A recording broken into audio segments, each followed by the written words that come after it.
Memory मतलब देखें कोई छोटा चिप बोलते हैं मेमोरी, जिसमें हम लोग कोई जैसे फोटो हो गया, इमेज हो गया, वीडियो हो गया या MP3 MP4 कुछ सॉन्ग होता है उसको हम लोग उसको डाल कर रखते हैं। तो इसका मतलब मेमोरी का एक स्टोरेज डिवाइस है, मतलब स्टोर करने वाला को हम स्टोरेज डिवाइस बोलते हैं। तो मेमोरी इसी के बारे में पढ़ेंगे और इसके जस्ट जब ये खत्म हो जाएगा तो इसके बाद हम लोग पढ़ेंगे CPU के बारे में। प्रोसेसर, रोम जो रैम होता है इसी में पढ़ लेंगे।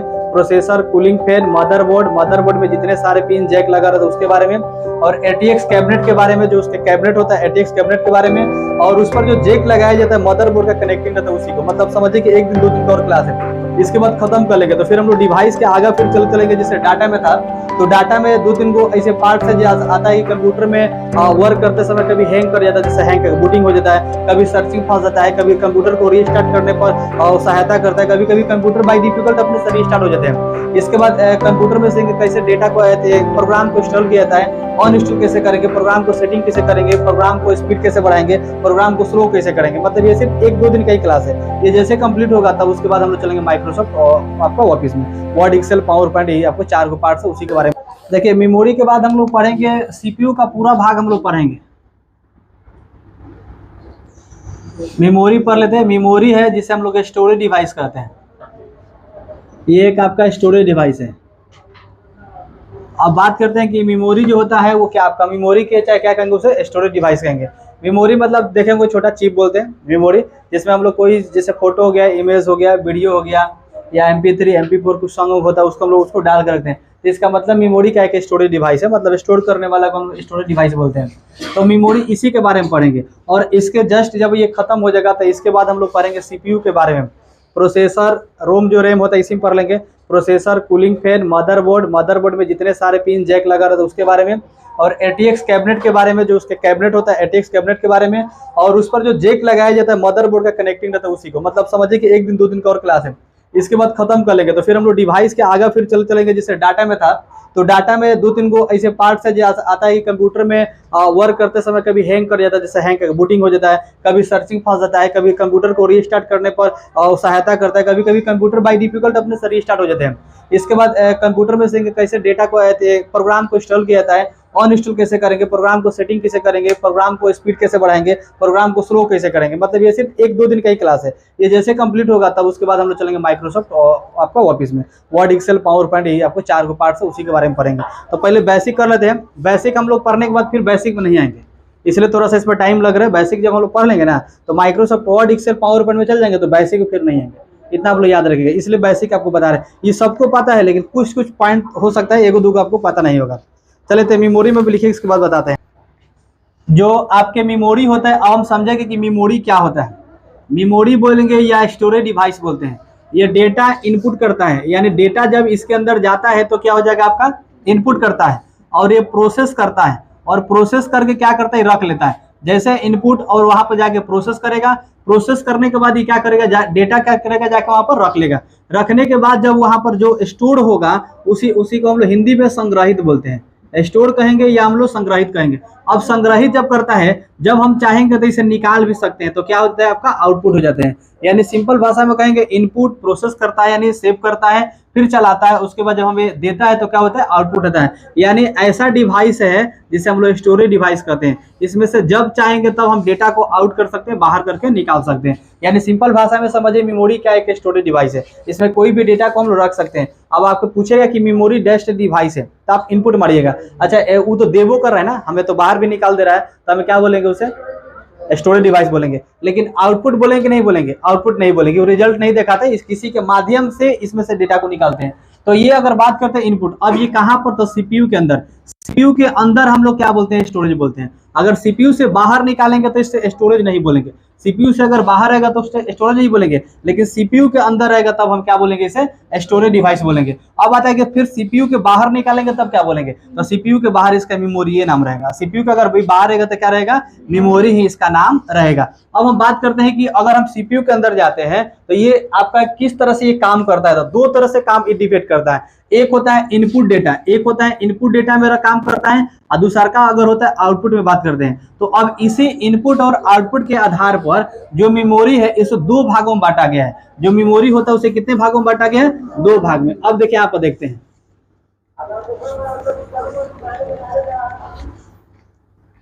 अब आपसे पूछा जाए कि बताइए कि मेमोरी के कितने भागों में बांटा गया है, तो आप बोलिएगा 2 भागों में बांटा गया है। 2 भाग में इसका नाम लिख दे। यहाँ पर एक होता है प्राइमरी मेमोरी बोलते हैं। एक कौन सा मेमोरी होता है? एक होता है प्राइमरी मेमोरी। अब प्राइमरी मेमोरी जो होता है, प्राइमरी मेमोरी का दूसरा भी नाम एक हम बोल सकते हैं। प्राइमरी मेमोरी को कौन सा मेमोरी कहा जाता है? मेन मेमोरी कहा जाता है। कौन सा मेमोरी कहा जाएगा? मेन मेमोरी कहा जाएगा। अब आता है कि प्राइमरी मेमोरी होता है, उसे हम लोग कौन सा मेमोरी कहते हैं? मेन मेमोरी कहते हैं। अब कहीं कहीं आपका मेन मेमोरी लिखा रहेगा और कहीं कहीं प्राइमरी मेमोरी लिखा रहेगा। एक होता है आपका सेकेंडरी मेमोरी। कौन सा होता है आपका? सेकेंडरी मेमोरी होता है। अब बात करें 2 तरह से मेमोरी हो गया। अब दोनों तरीका से देखिए, इसमें 2 को मेमोरी हो गया तो दोनों काम का क्या करता है। तो प्राइमरी मेमोरी में क्या क्या आता है और सेकेंडरी मेमोरी में क्या क्या आता है, तो आप हेडिंग देकर लिखिए प्राइमरी मेमोरी। ये जो प्राइमरी मेमोरी होते हैं, प्राइमरी मेमोरी क्या करता है? नंबर 1 की अगर बात करते हैं तो प्राइमरी मेमोरी क्या क्या चीज कर सकता है। तो प्राइमरी मेमोरी जब आपके पास आएगा तो आप देखिए सिंपल सा बताइएगा, ये सीपीयू के अंदर जो काम करता है, सीपीयू के अंदर ये एक्सेस करेगा। सीपीयू के अंदर क्या करता है? एक्सेस करता है। अब अगर बात करते हैं, ठीक है, सीपीयू के अंदर ये एक्सेस करता है तो ये कर क्या सकता है? तो जितना आप डेटा चाहिएगा इसमें स्टोर कर सकते हैं। जितना आप चाहिएगा डेटा को स्टोर करने के लिए आप स्टोर कर सकते हैं। आप पुनः अगर आपको जब जरूरत होगा इसे बाहर निकाल सकते हैं। तो आप इसमें स्टोर भी कर सकते हैं और जब चाहिएगा तब उसे बाहर भी निकाल सकते हैं। यही नहीं, अगर हम चाहते हैं कि मेमोरी में कुछ डेटा पहले से है और उसको वर्तमान में प्रयोग करना चाहते हैं, तभी आप प्राइमरी में काम कर सकते हैं। जैसे आपको प्राइमरी में अभी काम कर रहे हैं, आप चाहते हैं एग्जिट भविष्य में कभी बाद में इसको यूज करना होगा, तो आप डेटा को सेव कर सकते हैं। तो प्राइमरी में भी काम कर सकते हैं और एग्जिट बाहर भी इसे काम कर सकते हैं भविष्य में, जैसे फ्यूचर टाइम में अगर आप यूज करना चाहते हैं तभी कर सकते हैं। तो इसके लिए क्या करेंगे, फ्यूचर टाइम में आपका मेमोरी में जाकर सेव करना पड़ता है, कोई कॉपी पेस्ट जो होता है उसी को जाकर रखना पड़ता है। तो इस तरह से प्राइमरी मेमोरी में हम क्या कर सकते हैं, सीपीयू के अंदर एक्सेस होता है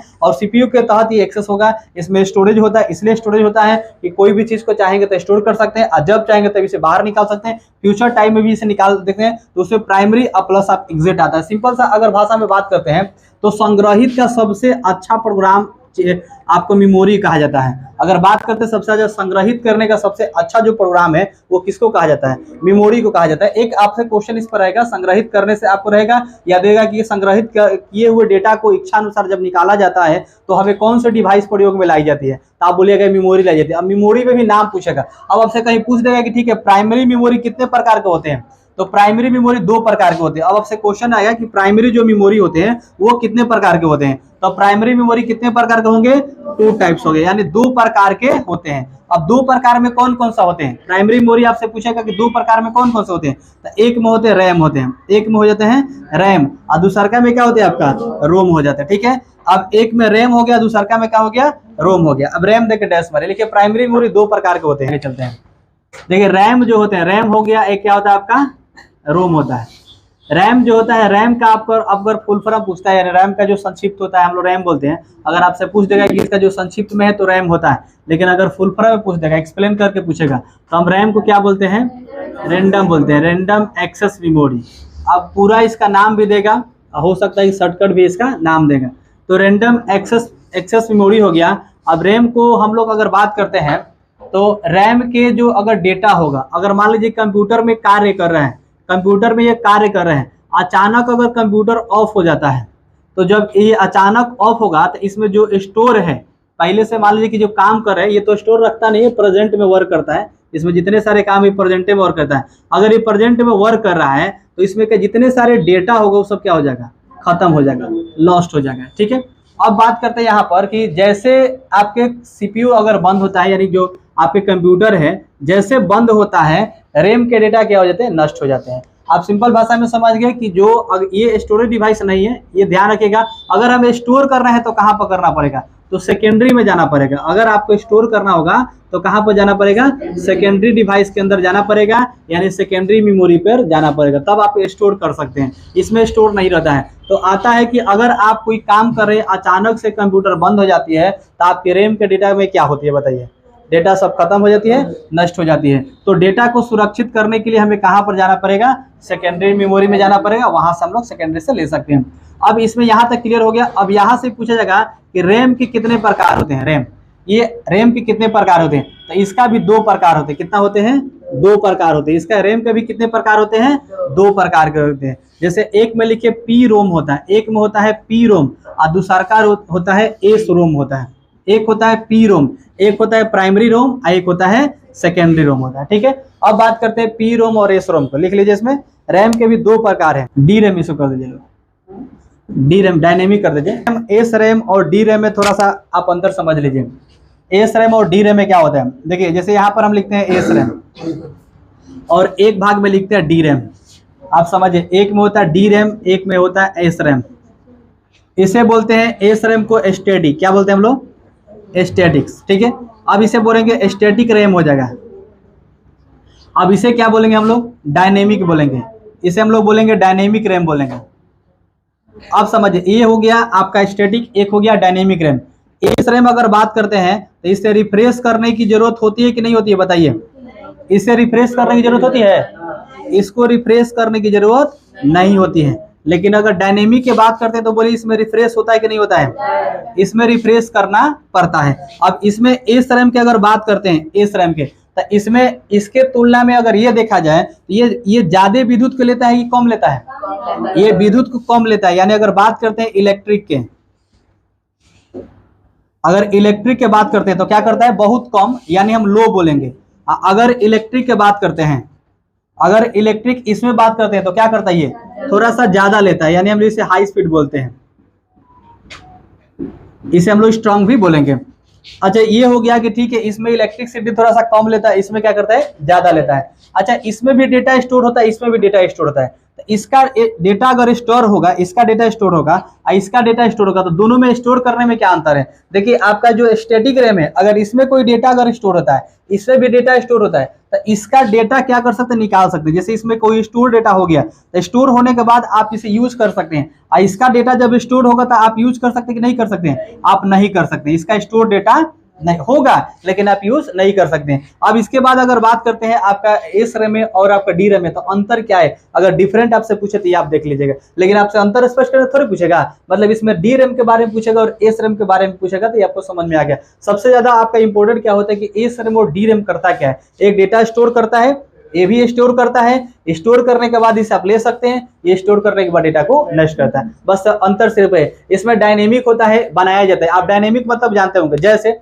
आपके पास एक बल्ब है, आपके पास एक मोटर है, और मोटर को हमने नचाएंगे और दो को वायर जोड़ के बल्ब लगाएंगे, तो मोटर जब चलेगा तो लाइट भी जलना स्टार्ट हो। देखिएगा, आप देखते हैं ना आप लोग, अगर वो जब तक मोटर चल रहा है तब तक लाइट दे रहा है, और जैसे मोटर को बंद कर दें क्या करेगा, लाइट देना बंद कर देगा। वो डायनेमिक में आता है। और स्टैटिक में बात करते हैं कि एक बार हमने बना दिए उसको, माने कमांड दे दिए, वो काम अपना कर रहे हैं। जैसे अगर बात करते हैं सूर्य के प्रकाश से इस पंखा को चला रहे हैं, लाइट कट जाएगा तो पंखा बंद हो जाएगा ना, ये डायनेमिक में आएगा। लेकिन अगर कितना हो, आधी तूफान हो या कुछ भी ना हो, हवा चलेगा कि नहीं चलेगा, तो अगर देखा जाए तो वो प्राकृतिक की चीज है, उसका एग्जाम्पल कंप्यूटर में नहीं लेंगे, लेकिन बता रहे हैं कि वो एक नेचुरल होता है। उसी तरह कंप्यूटर में होता है, एक बार कमांड उसको दे दिएगा ना कि तुमको डेटा को स्टोर करना है, पढ़ना है, स्टोर करेगा। इसे मेमोरी हम लगा दिए, वो कुछ भी काम आपका अलग नहीं करेगा, सिर्फ स्टोर करेगा, उसको दूसरा कुछ भी नहीं करेगा। जैसे अगर हम बात करते हैं तो दो तरह देखिएगा, कंप्यूटर कौन सी भाषा समझता है बताइए तो, बाइनरी भाषा को समझते हैं, यानी बाइनरी नंबर को समझते हैं। तो बाइनरी नंबर कौन कौन सा होता है, हाँ, बाइनरी नंबर कौन सा होता है, 0 और क्या होता है, 1 होता है। अच्छा, बाइनरी के नंबर अगर बात करते हैं तो हम लोग किस भाषा में लिखते हैं, हम लोग जो लिखते हैं किस में लिखते हैं बताइए, टाइप करते हैं तो बाइनरी में लिखते हैं, कौन सा भाषा में लिखते हैं, आ रहे, तो हम लोग किस में लिखते हैं, हम लोग लिखते हैं जो डेसिमल में लिखते हैं, डेसिमल में लिखते हैं। लेकिन वो क्या करता है कंप्यूटर, उसको बाइनरी में वो चेंज करता है। हम लोग जो संख्याएं लिखेंगे किस में लिखेंगे, डेसिमल में लिखेंगे। डेसिमल को हिंदी में क्या कहते हैं, दशमिक कहते हैं। क्या कहते हैं हम लोग, दशमिक कहते हैं। और बाइनरी को क्या कहते हैं, द्विआधारी कहते हैं।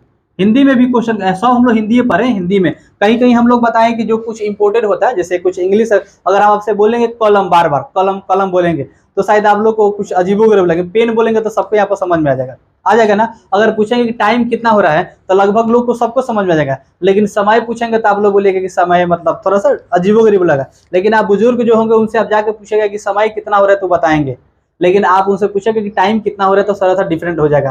तो वो बोलेंगे टाइम पूछ रहा है, इंग्लिश बोल रहा है, तो उसको अजीबोगरीब लगा। जैसे आप घर पे जाके कुछ बोलिएगा, जैसे हम लोग इंग्लिश में बोलते हैं, आप चम्मच को जिसे बोलते हैं ना, स्पेन होता है शायद इंग्लिश में होता है ना, आप चम्मच को जाके चम्मच ही बोलते हैं, आप स्पून होता है सर, जो भी होता है हमको पता नहीं इंग्लिश, मतलब बता रहे वो। आप जाके देखिएगा तो घर पे चम्मच बोलते हैं कि स्पून बोलते हैं आप लोग, चम्मच ही बोलते हैं। कलछुल को, रोटी के ब्रेड नहीं बोलते हैं, रोटी बोलते होंगे। एनीवेयर जितने चीज आपके पास बनावट वाले हैं सब क्या बोलते हैं, आप पूरा एकदम हिंदी में बोलते हैं। लेकिन वहीं पर देखिएगा और भी चीज होगा जो आप हिंदी बोलबे नहीं करते होंगे। इंग्लिश बोलते होंगे, बताइए। नहीं नहीं, इंग्लिश बोलते हैं आप, पूरा बताइए, उसमें इंग्लिश बोलते हैं। बहुत सारे आपके घर में जो एथी है ना, जहाँ पर आप देखिए गैस बोलते हैं, आप जो टेबल, हाँ टेबल बोलो, चेयर और जो बोलते हैं, लगभग चीज जो आप यूज करते हैं सब आप हिंदी बोलते हैं। आप बैग बोलते हैं ना, बैग आप हिंदी में थैला बोलते हैं, काहे नहीं बोलते हैं? नहीं बोल पाते हैं। आप जग बोलते हैं, जग, मग बोलते हैं, नहीं ना बोलते हैं, क्योंकि हम लोग कुछ भाषा इंग्लिश में समझते हैं। खैर कोई बात नहीं, यहाँ पर हम एक आपको डेसिमल, बात मत करिए, हम एक डेसिमल संख्याएं और बाइनरी सिस्टम पढ़ेंगे। कंप्यूटर में एक चैप्टर है, ये कंप्यूटर में एक चैप्टर ही आपको है कि एक डेसिमल और बाइनरी में कैसे हम लोग पढ़ेंगे। तो डेसिमल संख्या बाइनरी में कैसे आएगा, बाइनरी संख्या को डेसिमल में कैसे चेंज करेंगे, एक आपको अच्छा से ट्रिक बता देंगे, आप लोग को याद हो जाएगा। एक आपको हम बता देते हैं छोटा सा में, देखिए यहाँ पर आप समझ लीजिए, हो सकता है कहीं चर्चा ना हो भविष्य में। देखिए यहाँ पर समझिए, अगर मेरे पास एक संख्या है, जैसे बाइनरी सिस्टम बताते हैं यहाँ पर, चाहे डेसिमल ही देते हैं, 11 है एक संख्या मेरे पास, ये द्विआधारी संख्या है। एक संख्या कौन सा है आपका, द्विआधारी संख्या है। अगर हम इसे दाशमिक संख्या में बदलना चाहते हैं, अगर हम इसे दाशमिक संख्या में बदलना चाहते हैं, यानी क्या है आपका, बाइनरी है। क्या है आपका, बाइनरी है। अगर हम इसे क्या किस में बदलना चाहते हैं, डेसिमल में बदलना चाहते हैं, तो बताइए डेसिमल में कैसे बदलेंगे, दाशमिक में। हिंदी में लिखा रहेगा, एक प्रश्न रहेगा आपका, एक प्रश्न हमेशा फाइनल की रहेगा। ऐसे हम बेसिक बता रहे हैं, आप लोग इसे समझ लीजिए, बाकी इस पर हम क्लास करवाएंगे। बताइए इसे कैसे बनाएंगे। देखिए करना क्या है, कुछ नहीं करना है, 11 लिख दीजिएगा। पहरा सब लोग को आना पड़ेगा, कम से कम 1 का पहरा, 2 का पहरा उसको आना पड़ेगा। 1 का पहरा पड़े, 1 कम 1, 1 दूना 2 दूना के 4 दूना 8 दूना, देखिए 16 11 से ज्यादा हो रहा है, 16 11 से ज्यादा हो रहा है, इसलिए ज्यादा पढ़ नहीं पड़ेंगे, कम ही पढ़ेंगे। देखिए 8 है, इसको जोड़िए, इसको इसमें से ऐसा संख्या लीजिए, मतलब इसमें 4 है ना, आप चारों संख्या जोड़ के 11 कर दीजिए, 2 संख्या जोड़ के 11 करिए, या 3, मैंने सब कोई भी संख्या जोड़िए, लेकिन आना चाहिए कितना, 11। 8 को तो ले लेंगे, 8 2 ले लेंगे, और किसको ले लेंगे, 1। इसको नहीं लिए ना, ये यहाँ पर 0 कर देंगे। जिसके सामने जो संख्या, 8 को 2 10 को कितना हो गया, 11 को, जिसके सामने जो संख्याएं लिए हैं इसको जोड़े, उसके क्या लिखेंगे, 1। और जिसको नहीं लिए क्या किए हैं, 1। ये कौन सा संख्या हो गया बताइए, ये बाइनरी हो गया। तो ये संख्या दाशमिक था, ये कौन संख्या था, दाशमिक था। ये संख्या क्या था, दाशमिक। अब देखिए बन क्या गया आपका, ये क्या बन गया आपका, ये आपको बन गया बाइनरी संख्या। आए समझ में। तो अब आपसे दिया रहेगा कि द्विआधारी संख्या को दाशमिक बदलिए, तब कैसे करेंगे, पहले अरे तो यहाँ पर क्या हो जाएगा, आपके द्विआधारी संख्या पहले से है, अब किसमें करना है, दाशमिक में। तो पहले तो पता होना चाहिए कि दाशमिक संख्या कैसा होता है, द्विआधारी संख्या कैसा होता है, ये तो पता होना चाहिए। तो 19 का अगर आपसे बोलेंगे कि इसका बाइनरी कितना होगा बताइए, द्विआधारी संख्या क्या होगा, तो क्या पड़ेगा, 1 1 दूना 2 2 दूना के 4 दूना 8 दूना 16, और 16 दूना 32 हो जाएगा, ज्यादा हो जा रहा है। अब चलिए 16 में 8 तो जोड़ेंगे तो ज्यादा हो जाएगा, 16 में 4 जोड़ेंगे तो फिर ज्यादा हो जा रहा है। तो 16 और 2 कितना हो जाएगा, 18 1 19। तो इसको जोड़ देंगे, इसको जोड़ देंगे, इसको जोड़ देंगे, और जिसको नहीं जोड़े उसको छोड़ देंगे। जिसको जोड़े हैं उसके सामने 1 कर देंगे, और जिसको नहीं जोड़े हैं क्या हो जाएगा आपका, तो 1 0 0 1 1 क्या हो जाएगा इसका, ये हो गया। अब इसी में 121 से बताइए कौन संख्या है, ये भी डेसिमल है, क्योंकि इसमें भी आपका 2 आ गया है। अब 2 आ गया है तो क्या करेंगे बताइए, पारा पढ़िए, 1 1 2 दूना 2 दूना के 4 दूना 8 दूना 16 दूना 32 32 दूना 64, और 64 से आगे जाएंगे तो कितना हो जाएगा, 128 हो जाएगा, इसलिए आगे नहीं जा पाएंगे। तो 64 को 32 में जोड़ देंगे तो 4 2 6 96 हो जाएगा, 96 हो जाएगा ना। इसको भी ले लेंगे, इसको भी 96 के साथ कितना जोड़ देंगे, 16 अगर जोड़ते हैं तो ज्यादा हो जाएगा। इसको ले लेते हैं, 96 4 96 हो जाएगा, 104 हो जाएगा, और फिर 4 ले लेंगे तो कितना, नहीं 16 लेना, 96 में 16 जोड़ेंगे तो कितना हो जाएगा, 112 हो जाएगा, 112 8 कितना 120 और 121 हो जाएगा। और दोनों नहीं लेंगे, समझ में आ गया। जो जो संख्या लिए उसके सामने 1, और जो संख्याएं नहीं लिए उसके सामने क्या कर देंगे, 0। ये क्या हो गया आपका, बाइनरी सिस्टम हो गया। अगर बाइनरी दिया होगा, ये तो क्लियर हो गया, समझ में आ जा रहा है। एगो आएगा क्वेश्चन आपको उसमें ऑब्जेक्टिव में, तो बनाकर रॉप करना पड़ेगा कहीं, और तब टिक लगाना पड़ेगा, ऐसे मत टिक लगा लीजिएगा लोग। अगर मान लीजिए कि यही संख्या अगर देता है, ये तो क्लियर हो गया। अगर यही संख्या अगर आपको देता है द्विआधारी संख्या में, बाइनरी सिस्टम में दिया 1 0 0 1 1, फिर आपको 1 ऐसे दिया हुआ है। अब चलिए ये कौन संख्या बताइए, तो ये बाइनरी सिस्टम है, ठीक है, क्योंकि 1 1 कितना हुआ सकता है, 0 0 कितना हुआ सकता है। अब इसको अब दाशमिक संख्या में बदल के दिखाइए, अब इसे देखा है डेसिमल में कैसे होगा? पूरा लिख देंगे उसके नीचे 1 2 3 4 6 8 जीरो है नंबर लिख देंगे। हाँ, एक हो गया, एक हो गया, 0 हो गया, 1 1 1 बाहर लीजिएगा। अब क्या करेंगे यहाँ पर, इसके सामने क्या लिखेंगे? 1, इसके सामने 2, इसके सामने 4, फिर इसके सामने, इसके सामने, इसके सामने 32। मतलब वही चीज है, पहाड़ा पढ़िए। हाँ, जितना है पहाड़ा पढ़िए, 1 1 दूना 2 दूना के 4 दूना 8 पहाड़ा पढ़ लीजिए, बस हो गया। अब इसे क्या करेंगे, जोड़िए। तो जोड़ने के बाद क्या करेंगे, ये इसको जोड़ेंगे, इसको जोड़ेंगे, अब फिर सबको जोड़ेंगे, खाली जीरो वाला के सामने नहीं जोड़ेंगे। और जीरो वाला सामने है ना, इसको नहीं जोड़ेंगे, बाकी सबको जोड़ देंगे। तो 32 और 16 कितना हो जाएगा? 32 और 16 हो जाएगा 6, 8 हो जाएगा यहाँ पर, 48 हो जाएगा, ये 4 52 55 हो जाएगा इसका, नहीं 48 52 55 हो जाएगा। ये कितना हो जाएगा इसका? 55 हो जा रहा है ना। 6 2 8 3 1 4 48 हो जाएगा। 48 और 4 कितना हो जाएगा आपका? 52 54 55 55 ही हो रहा है। 55 को निकाल के देख लेते हैं। 1 2 दूना 4 4 दूना 8 दूना 16 दूना 32 दूना 64, आगे नहीं जाएंगे, हो जाएगा यहाँ पर ना। अब जोड़ लीजिए, यही ना होगा आपका। तो 32 और 16 कितना हो जाएगा? 48 48 4 48 8 लेंगे तो कितना हो जाएगा? 48 8 ज्यादा हो जा रहा है। 48 और 4 कितना हो जाएगा? 48 52 हो जाएगा, और 2 54 है। देखिए 1 1 0 1 1 1 आ गया यहाँ पर। इसका मतलब 55 अब क्या हो गया? करेक्ट हो गया। तो ये संख्याएं आपसे पूछा जा सकता है, बाइनरी सिस्टम और डेसिमल संख्या। एक वो फाइनल, इसके बाद वाले चैप्टर हम लोग उसी में चलेंगे। तो एक इस पर आपको क्वेश्चन है, सबको लगभग समझ में आ गया होगा, इसे पढ़ाने की जरूरत नहीं, आप लोग इसे याद रखेगा। चलिए, तो यहाँ पर आप लोग समझ में आ गया होगा कि रैम के बारे में। बोलिए, रैम समझ आ गया ना आपको? एस रैम और डी रैम। एस रैम को हम लोग क्या बोलते हैं? स्टैटिक रैम बोलते हैं, और डी रैम को क्या बोलते हैं? Dynamic RAM. मतलब हम लोग दो तरह से रैम पढ़ेंगे। आगे लिखे रोम।